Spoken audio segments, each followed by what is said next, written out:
ಇನ್ನು CID inspector Mahesh ತಂಡದಿಂದ ಸುಲಿಗೆ ಪ್ರಕರಣ.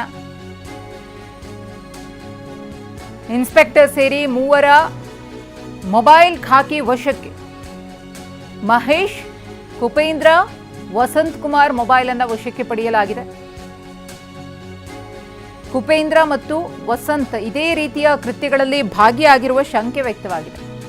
ಅಂದ್ರೆ ಇವರ ಹಿಸ್ಟ್ರಿ ಯಾವ ರೀತಿ ಕರಾಳವಾಗಿದೆ ಇಂತಹ ಕುಕೃತ್ಯಗಳನ್ನು ಎಸಗುವಲ್ಲಿ ಅನ್ನೋದು ಗೊತ್ತಾಗಿದೆ. ಇನ್ಸ್ಪೆಕ್ಟರ್ ಸೇರಿದಂತೆ ಪ್ರಕರಣದ 3 ಪ್ರಮುಖ ಆರೋಪಿಗಳ ಮೊಬೈಲ್ ಅನ್ನು ಪೊಲೀಸರು ತಮ್ಮ ವಶಕ್ಕೆ ಪಡ್ಕೊಂಡಿದ್ದಾರೆ. ಕುಪೇಂದ್ರ, ವಸಂತ್ ಇವರಿಬ್ಬರು ಈ ಹಿಂದೆಯೂ ಕೂಡ ಇಂಥದ್ದೇ ಪ್ರಕರಣಗಳಲ್ಲಿ ಭಾಗಿಯಾಗಿದ್ದಾರೆ ಅನ್ನೋ ಅನುಮಾನ ಇದೆ. ಅದೆಷ್ಟು ಮಂದಿ ಇವರಿಂದ ಮೋಸ ಹೋಗಿದ್ದಾರೋ ಅನ್ನೋದು ಈ ಪ್ರಕರಣದ ತನಿಖೆಯನ್ನು ಭೇದಿಸುವಂತಹ ಸಂದರ್ಭದಲ್ಲಿ ಪೊಲೀಸರಿಗೆ ಗೊತ್ತಾಗ್ತಾ ಹೋಗುತ್ತೆ.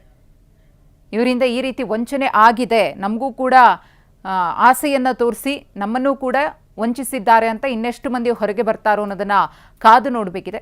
ಇನ್ನು ಇನ್ಸ್ಪೆಕ್ಟರ್ ಮಹೇಶ್ ಕನಕಗಿರಿ ಯಾವ ಆಸೆಗೆ ಬಿದ್ದರೋ ಗೊತ್ತಿಲ್ಲ, ದುಡ್ಡಿನ ಆಸೆಗೆ ಬಿದ್ದರೋ ಅಥವಾ ಅವರು ಮಂಕ್ ಬೂದಿಯನ್ನು ಎರಚಿ ಇವರ ಮೈಂಡ್ ವಾಶ್ ಮಾಡಿ ಪ್ರಕರಣದಲ್ಲಿ ಸಿಲುಕಿಸಿದ್ರು, ಇದ್ಯಾವುದು ಕೂಡ ಗೊತ್ತಿಲ್ಲ. ಅವ್ರು ಹೇಳ್ತಾ ಇರೋದು ಅದೇ, ನನಗೆ ಗೊತ್ತಿಲ್ಲ, ಕರೆದ್ರೂ ಹೋದೆ, ಈ ರೀತಿಯ ಹಣದ ವಿಚಾರ ಇನ್ವಾಲ್ವ್ ಆಗಿದೆ, ಈ ರೀತಿ ಲಕ್ಷ ಲಕ್ಷ ಲಪಟಾಯಿಸ್ತಾರೆ ಅನ್ನೋದ್ರ ಬಗ್ಗೆಯೂ ಕೂಡ ನನಗೆ ಅರಿವಿರಲಿಲ್ಲ ಅಂತ ಅವ್ರು ಹೇಳ್ಕೊಳ್ತಾ ಇದ್ದಾರೆ.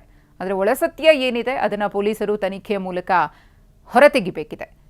20 ಲಕ್ಷ ಸುಲಿಗೆ ಪ್ರಕರಣಕ್ಕೆ ಸಂಬಂಧಪಟ್ಟಂತೆ ತನಿಖೆ ಚುರುಕುಗೊಂಡಿದೆ. ಈಗಾಗಲೇ ಇನ್ಸ್ಪೆಕ್ಟರ್ ಮಹೇಶ್ ಕನಕಗಿರಿಯವರಿಗೆ 14 ದಿನಗಳ ನ್ಯಾಯಾಂಗ ಬಂಧನವನ್ನು ಕೂಡ ವಿಧಿಸಲಾಗಿದೆ. ಇನ್ನುಳಿದಂತಹ ಆರೋಪಿಗಳನ್ನು ಪೊಲೀಸರು ತಮ್ಮ ಕಸ್ಟಡಿಗೆ ತಗೊಂಡು ತನಿಖೆಯನ್ನು ಮಾಡ್ತಿದ್ದಾರೆ.